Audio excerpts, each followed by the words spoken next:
Good morning, everyone. Good morning, everyone. Thank you for waking up early for today.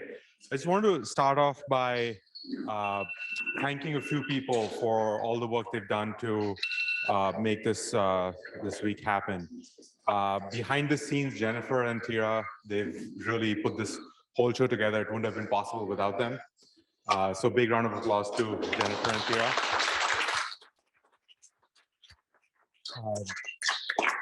Thanks to Blueprint more generally to partially sponsor the program and the Econometric Society.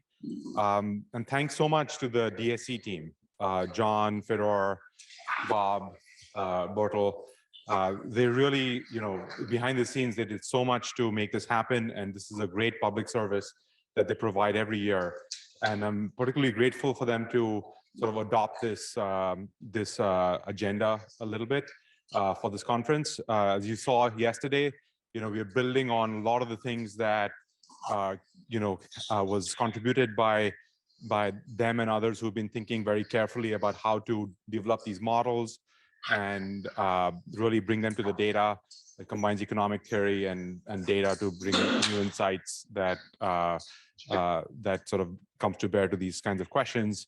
And all the lecturers who in the summer school explained those methods and then the many others that have been discussed that this conference is building on. So thanks so much for keeping that alive through this wonderful institution of DSC.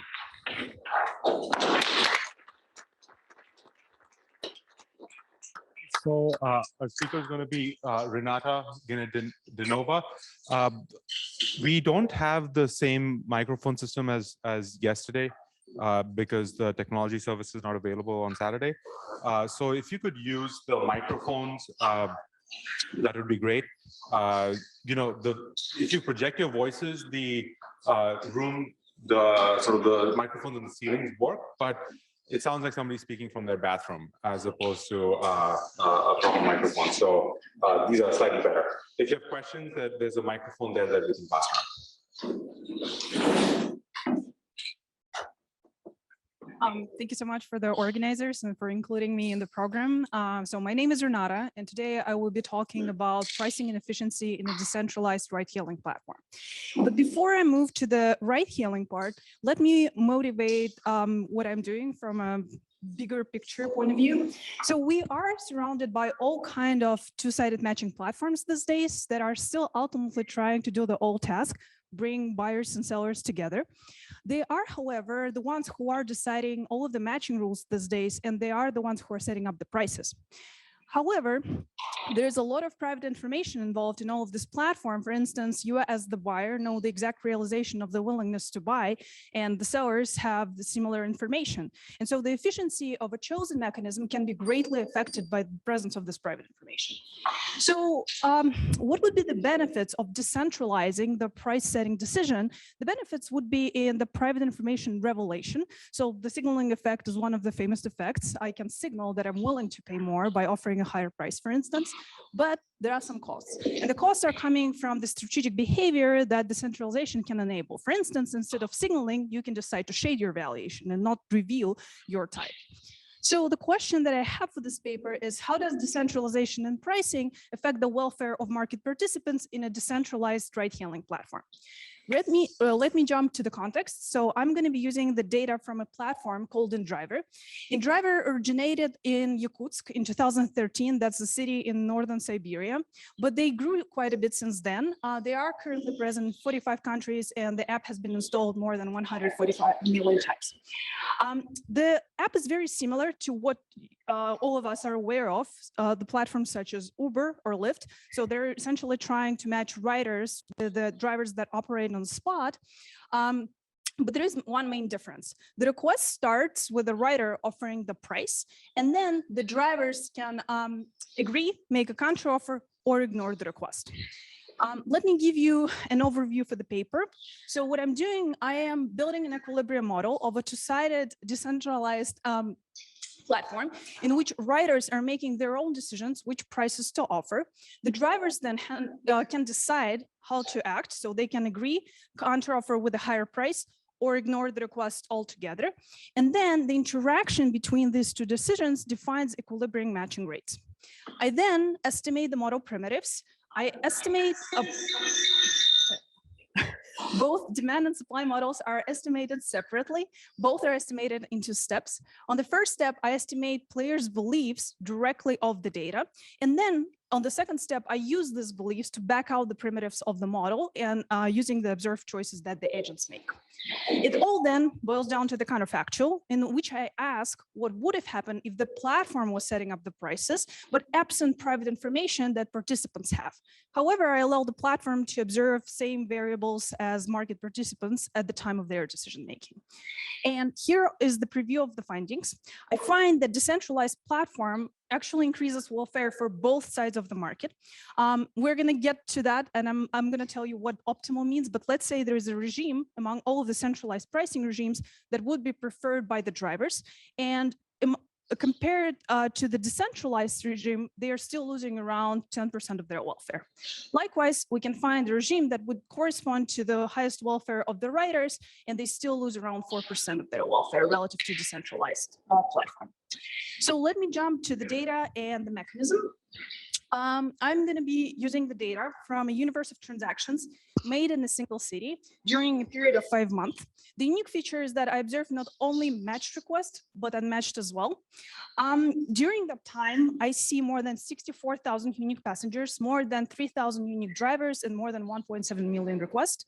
Now, that doesn't tell you much unless I specify the identity of the city, but the company would like to keep the identity private. So let me just tell you that the population of the city is between 100,000 and 200,000 people.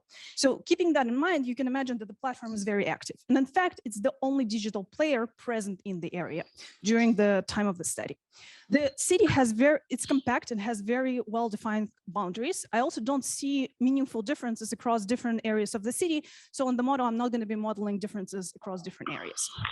So let me show you the rider screen. So imagine that you're a rider and you have arrived to JFK. You opened an app and you would like to request a ride. The platform will know that you're at JFK. So here it says JFK. And then what you're going to learn, you will learn how many idle drivers are there. So the small green icons correspond to the cars that are currently looking for a rider. Then you need to specify where are you going. And then there is a field that says offer your fare. Sorry, guys, I'm trying to, the clickers, yeah, here it says offer your fare. And so once you press the button offer a fare, your request is going to go to all of these idle drivers. Before I'm going to show you the screen with the drivers, let me tell you a few things about the data in the city that I study, because some of the findings actually motivate my modeling decisions. First, I see 3 prices that are offered for the trips. The discreteness comes from the fact that transactions are cash-based, and it's just much easier to transact with certain bills. However, conditional on seeing these 3 prices, I still see significant residual price variation. So once I control for many observables such as time of the day, distance of the trip, origin and destination area, I still see that riders offer different prices for similar trips. For this to make sense, there has to be a trade-off. And the trade-off is in the probabilities to get matched. So if you offer a higher price, you guarantee yourself to higher matching chances in the short run. And then there's one thing that I observe, it actually simplifies some of my modeling assumptions. I see that most riders make one attempt to get matched for the most markets that I have in my estimation. That is not true during the rush hours, but I'm not using them in my estimation procedure. So now let's say you press the button offer fare, and here's the screen that the driver is going to see. So he will learn a few things. First of all, he will learn where you are. He will learn where you're heading to, and he will learn how far is he relative to you. So here's the blue segment here, and it's the distance between him and you. He will also know what is the price that you chose to offer. This is going to be 38 in this case. It's the price below the destination. And then with that information, he can choose between 3 broad options. The first option is that he can just accept the request. So if he accepts the request, he presses this big button over there. Then he can make a counter offer, and there are 3 discrete options. These options depend on the initial price that has been offered by the rider. So there is a fixed schedule. for that. And then if he doesn't like the request altogether, he can just ignore the request and press the skip button and get back to the pool of idle drivers faster. There are a few things that I document about the driver's behavior. First of all, I see that the drivers prefer shorter trips. They prefer trips that are closer to them and that they're highly priced. That is perhaps not that surprising, but it kind of shows you that they are trying to profit maximize. Another thing that I document is that the drivers are strategic. They are trying to pass on the request at a lower price when they have higher incentives to do so in the rush hours. So they know that there is a higher chance of seeing a request at a higher price, and they shouldn't be agreeing to the low price. And this is exactly what they do.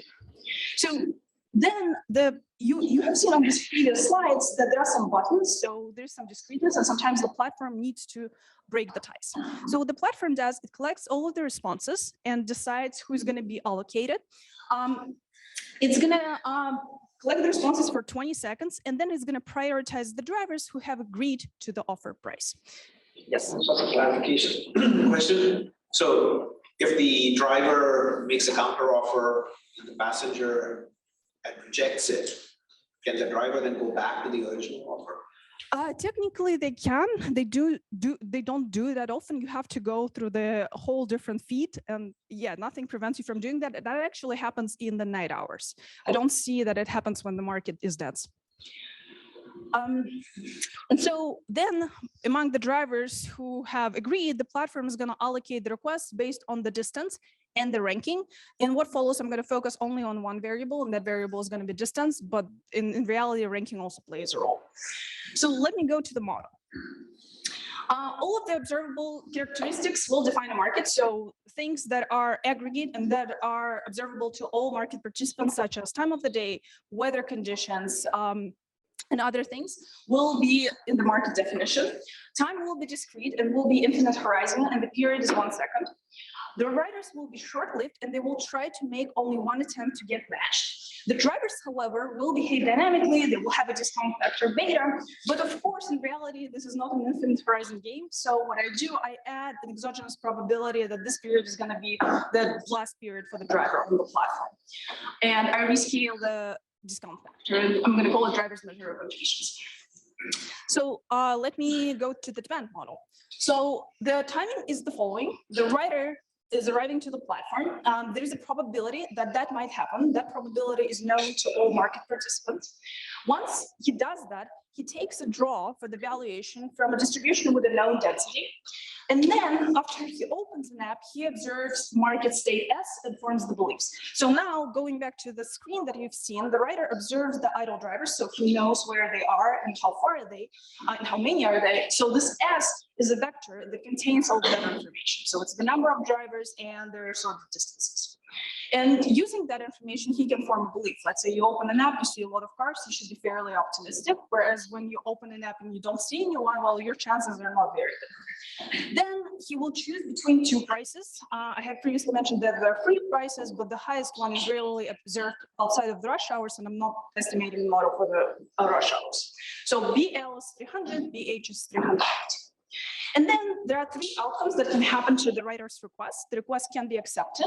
The request can be counter-offered. I will assume that there is only one single option for the counter-offering, mainly because that's what I see in the data. The drivers usually use the lowest counter-offer. And then the request can be ignored altogether. So here's the writer's problem. The writer is trying to maximize the utility.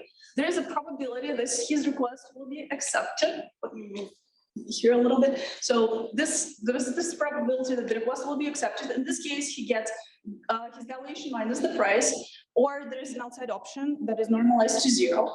Then there's a probability that his request will be counter-offered, and then he will decide whether to take that counter-offer or not.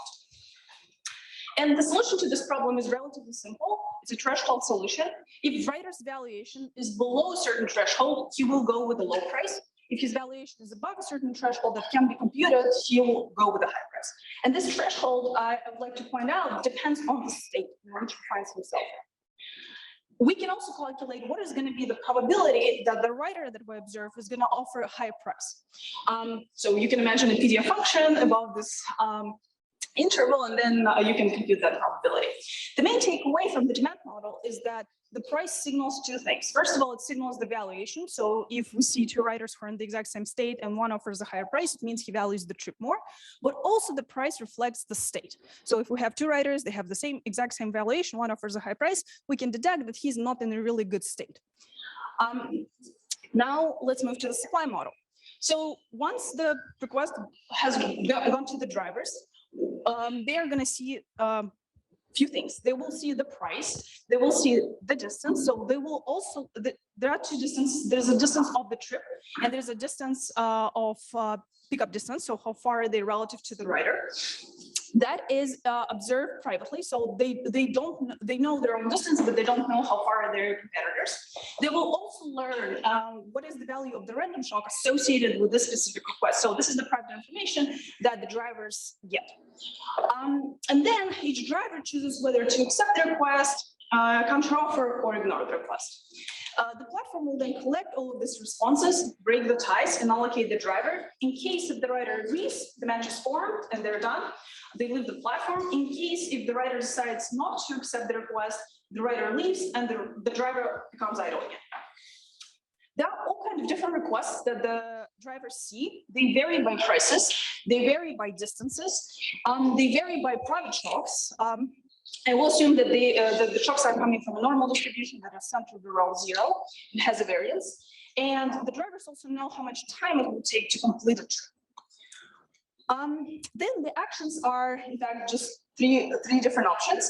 In case if the driver has decided to accept the request and he won that request, he will receive a static utility UR, and then he will receive an epsilon shock.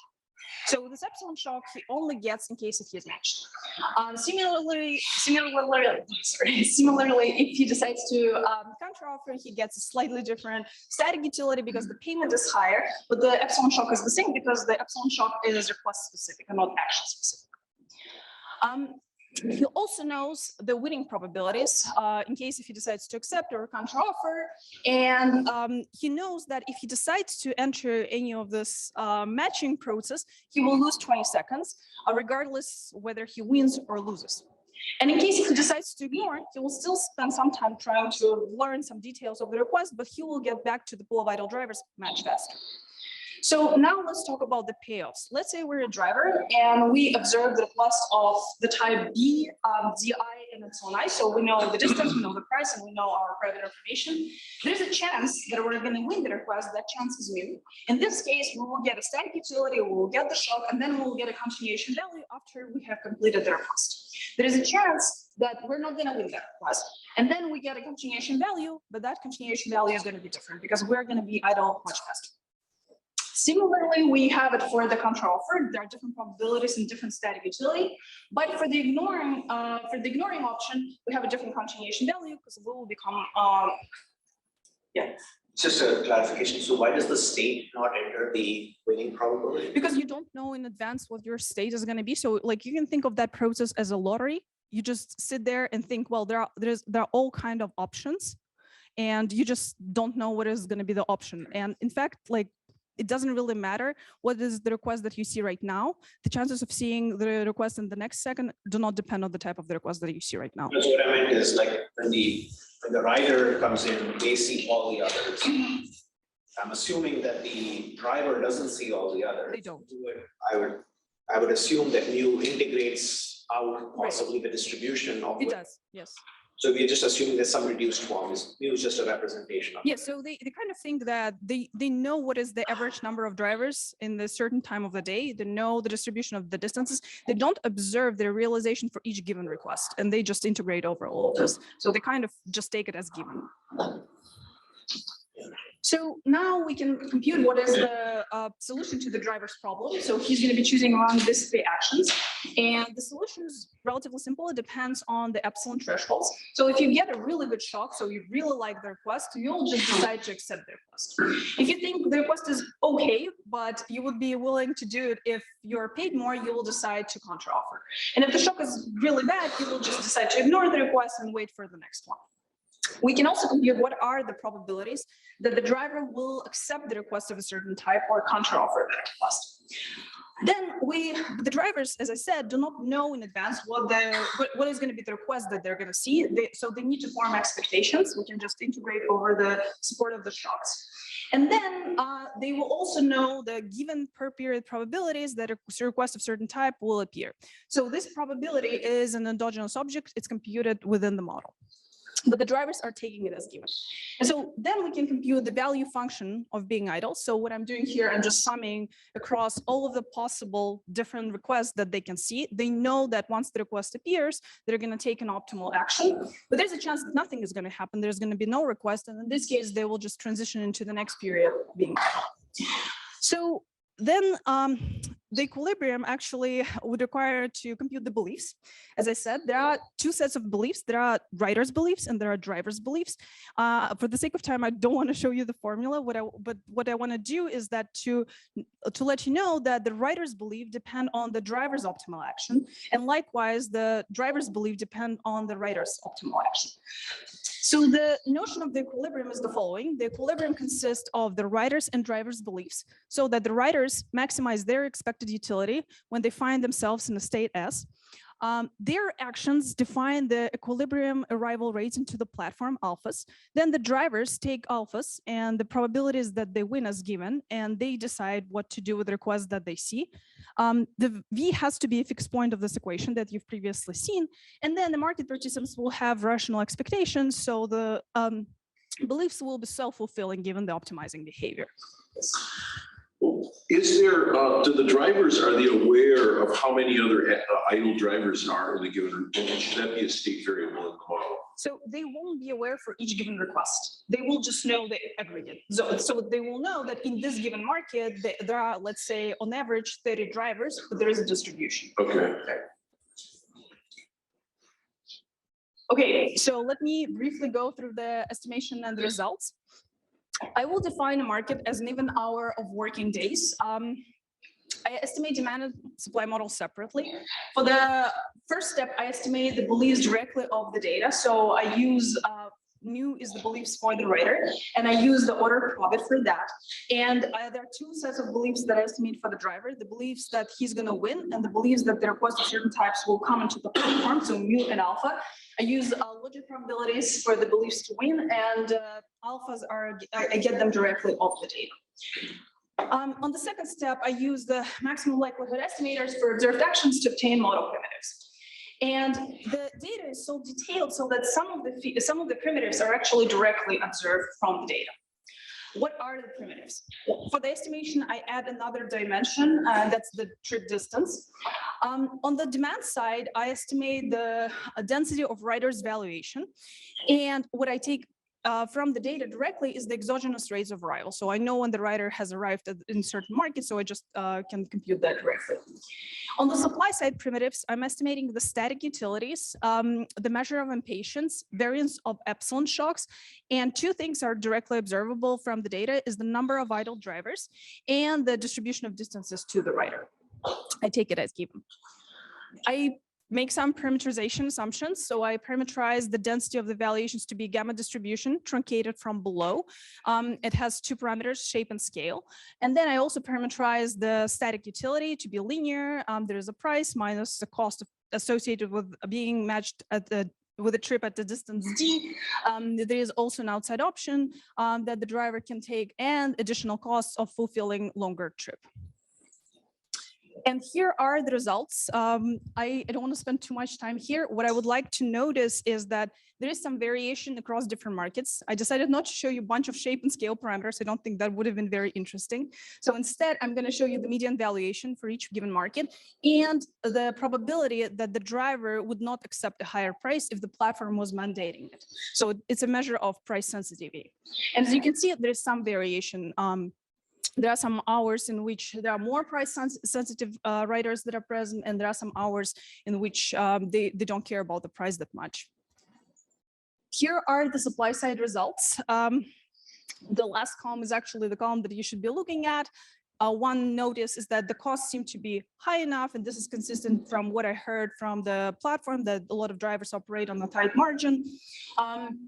And another thing that I would like to point is that the variance of the epsilon shock is actually 1/3 of the lowest price offer on the platform, which means that the private information actually plays an important role in this market. Now, what are rush hours in this city? So rush hours would be 7 a.m. Yes. Okay. For whatever reason. And it's not included in here. So I'm not estimating the model for rush hours. Sure. Is there no evening rush? There is a slight peak, but again, I'm not including it. Okay. So I would imagine that learning could be important in this setting. For example, if you have a new rider, they might need some time to figure out how to price well. And that might be in favor of the centralized approach, because in the decentralized approach, people have to figure out what they're doing. So have you looked at that in the descriptive statistics, and what are your thoughts on that? You're absolutely right. Learning might be important. I have looked at the descriptive stats, and in fact, the drivers kind of learn over time. They become more rational over time. That process actually happens fairly quickly. In a couple of days, they behave more and more optimally. I'm not including it into the model because computing the beliefs as it is kind of complicated already. In principle, it is possible to incorporate it into the model, but it might be important from the centralized, decentralized point of view, but given that they're learning very fast, I don't think it would make such a big difference. The riders as well? Yes, so the writers are, what I do also, I observe the IDs of the writers, so I kind of see that they seem to be offering different prices over time for similar trips as well, which probably means that there is something unobserved. Sometimes you're in a rush, you're willing to pay more, and sometimes you're not. In terms of the learning, I probably can look at the probability that they're successfully matched at the first attempt. I haven't done it, but that's one of the things that I'm planning to do. Okay, let me then move to the welfare analysis. So far, you have seen the case of a decentralized platform in which the writer was offering the prices, and then the drivers were making their own decisions whether to accept counteroffer or ignore, and then the platform was proposing a match. Few things to remember: the chosen by the writer price was reflecting two things. First of all, it was reflecting his own valuation, and it was reflecting the state in which he was in. The centralized counterfactual would be slightly different, right? So the platform needs to choose a price and offer it to the writer. And then the writer would decide whether to participate in this market or not, given the price. And then I will make drivers to accept or ignore the requests still. And the platform will then determine the match using the similar tie-breaking rule as it does in the decentralized setting. But I needed to find a way to inform a platform about the market state S, because that wouldn't be otherwise a fair comparison. The platform then need to observe everything that the writer does. And so in this case, the demand model, yes. What's the platform's objective? So I'm not modeling the platform's objective. So the reason why I'm not doing that is that during the time, the platform was not buying any per right commission. So they didn't really care how many rights were there on the platform. What they were selling an access to the platform to the drivers. And this is another thing that I want to do in the long run, but I haven't done it so far. So I'm going to use this threshold that we've computed in the demand model that is going to summarize the information about the market state. And so from the writer's point of view, when that threshold was high, the writer was thinking of that market as a good market, which meant that there were a lot of cars, they were very close. And so it was very unlikely that in that state, he would have offered a high price. When the threshold was low, that was a bad market from the writer's point of view. It means that there were not that many cars or they were very far away. And so in this case, it was very likely that he would have offered a high price. So as the platform, we can try to kind of use that information a little bit. We can compute that threshold and decide what to do. But before we move to that, let me walk you through the analysis and the differences between centralized and decentralized decision. I'm going to start with the two upper panels. They are the same, except for the red dotted line. So what they show you is that what is the decision process of the writer. So let's say the writer found himself in a state S. There is a threshold, V hat of S, and the writers whose valuation were below would have gone with a low price. The ones whose valuation were exceeding that threshold would have chosen a high price. So there is really a light blue line over there, and then there is a dark blue line. These two graphs are different because in the left one, the platform mandates a low price, and in the right one, it mandates a high price. So what is the difference? Let's say that we're the platform and we decided to mandate a low price for that trip. There were some riders who would have chosen a high price for themselves because they would like to signal their valuation and ensure that they have better matching rates. So in this case, we would have been shutting down the signaling, and we can compute what is the share of the riders who would have been shut down by this mandated low price.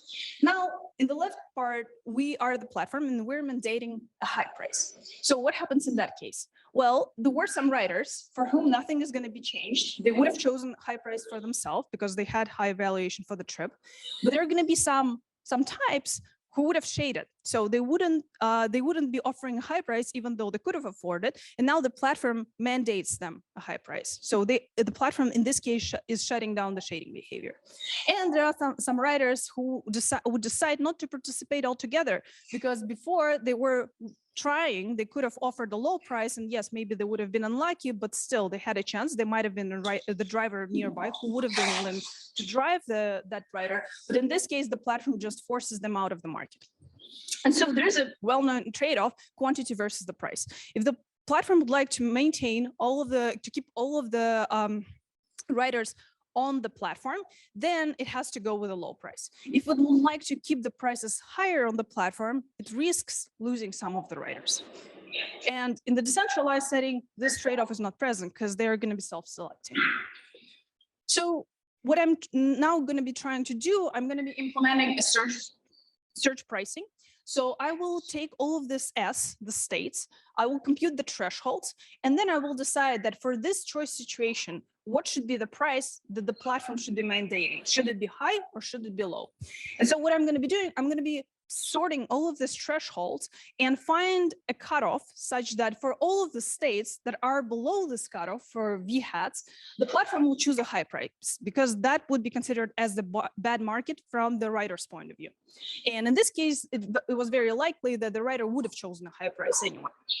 And if the threshold was exceeding this cutoff, the rider would have most likely chosen a low price. And so this would be considered as the good market, and this is what the platform is going to be doing.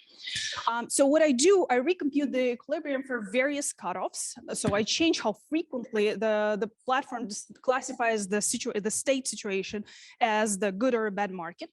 But presenting it's slightly complicated and people don't like 3D graphs. So instead, what I'm going to do, I'm going to map all of these cutoffs into the percentage of the trips that are happening on the platform that are classified as good or bad markets from the rider's point of view, and show you how the welfare changes with regards to that. So let me ease you into this with a relative simple graph. So we have x-axis and we have y-axis. So on the x-axis, we have a percentage of short trips priced high. And then on the y-axis, we have a percentage of long trips priced high. Let me start with two extreme points. So there is a lower left corner and there is an upper right corner. The left lower corner is the situation when all of the prices are uniformly low. So this is the first case of uniform price. In the right upper corner, all of the prices are uniformly high. And for everything that is in between, all of these cases corresponds to some level of price discrimination. So now let's say we are in the left lower corner. So all of the prices are low in the platform.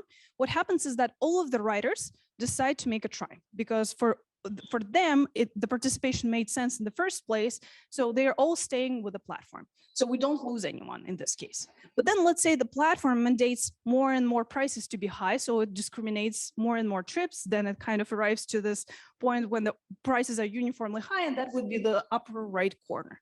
In this case, we're going to lose more than 30% of the riders for this given market. So this graph is easy to understand because it's percentage of priced out riders. The next graph talks about the matching rates. So let's say we know the current decentralized matching rates in the platform, and they are around 72% for a driver. Let's say we're in the left lower corner, in which case we mandate all of the prices to be uniformly low. What happens is that we are going to be decreasing the matching rates in the platform, and they're going to be around 65%. So we are essentially making the trip the same for everyone, but by doing that, we're making it less appealing for the drivers. Now, when we're moving from the left lower corner to the upper right corner, what happens is that, yes, we are more and more discriminating. We're moving to this equilibrium when all of the prices are uniformly high, and we are kicking out the riders who have lower valuations out of the platform and improving the conditions for the ones that are staying. And so we are increasing their matching rates, and they are around 75% in this case. Now we can look what happens with the welfare. So to estimate the differences in the welfare, I'm going to use the value function of the driver, and I'm going to compute the percentage change in it relative to decentralized setting. Here's the finding. So first of all, the drivers don't like extreme cases. So they don't like the case when all of the prices are uniformly low, because in this case, you have too many riders and none of the prices are high. They also don't like the case when all of the prices are uniformly high, because in this case, you kicked out a bunch of consumers who are valuing the trip lower, but the problem is that you don't have enough consumers now in the market. And so the competition is more fierce, and so they are not happy with that either. But they would like to have some level of price discrimination. That level is circled, and it corresponds to around 30% of the short trips to be priced high, and more than almost, I think, 70% of the long trips should be priced high. But under this optimal regime, they still lose around 10% of their welfare relative to decentralized platform. Likewise, we can compute the riders' welfare and find that riders don't like extreme cases either. So in case when we have only low uniform prices, we still lose around 4% of the welfare. When we move to the case when many riders are kicked out and not participating, if I'm summing up across all of the consumers, they're losing around 25% of their welfare. So they would also prefer to have some trips to be priced high, because that would ensure that they are matched indeed, but not all of the prices should be high in their opinion. And so under that regime that is preferred by them, they still lose around 4% of their welfare relative to a decentralized platform, because it's the decentralized platform kind of flattens their matching rates. So you cannot distinguish yourself from other riders and guarantee yourself higher matching rates. So let me conclude. So the results suggest that the private information plays an important role in this two-sided market. And in fact, decentralization can alleviate some of the trade-offs that the centralized platform has. So the centralized platform always has this trade-off between prices and quantities. And this trade-off is less present under the self-discriminatory scheme in which the riders are offering their own prices. In this particular market that I have computed the equilibrium for, both riders and drivers benefit from a decentralized setting. And in this case, the signaling and the fact that the riders with low valuations are still allowed to participate in the market, these positive effects dominate the shading behavior that can occur due to the decentralization. However, in the ongoing research, what I explore is that how these results vary with the market density, and they are actually depend on that. And I would be happy to talk about it if you are up for it after the talk. I think, yes, I'm almost running out of time. So thank you very much. Here's my email in case if you have any questions or comments, would be happy to answer.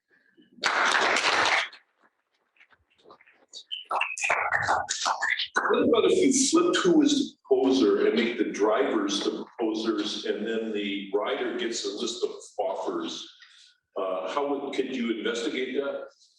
Yes, I can. I think I can try to do that. And in fact, I think there is a paper that does that. So they explore a different mechanism in which the drivers are proposing the price. But I think my setting would allow me to do that as well. Yeah, because my intuition is that the rider doesn't have enough information about the local traffic conditions, so they may bid crazy bids. The drivers are out there, they know what it's like, and so they're going to be better at making bids. And then you see a list of prices, and then you just take the lowest one, and it may make it easier for the rider as well. It might be, yeah.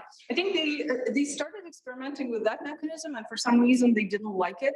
The current one was working better for them, but yeah, maybe it's something to explore as well. So the other feature of fancy pricing and ride-hail pricing, often the prices vary a lot with like distance and also the destination. Some destinations are more expensive for parents on, but using your data is really just two prices for any kind of trip. That because of sort of environment.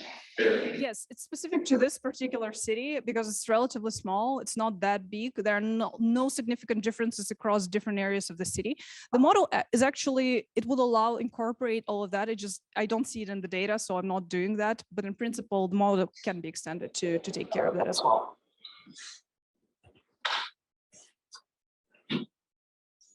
Okay, thank you.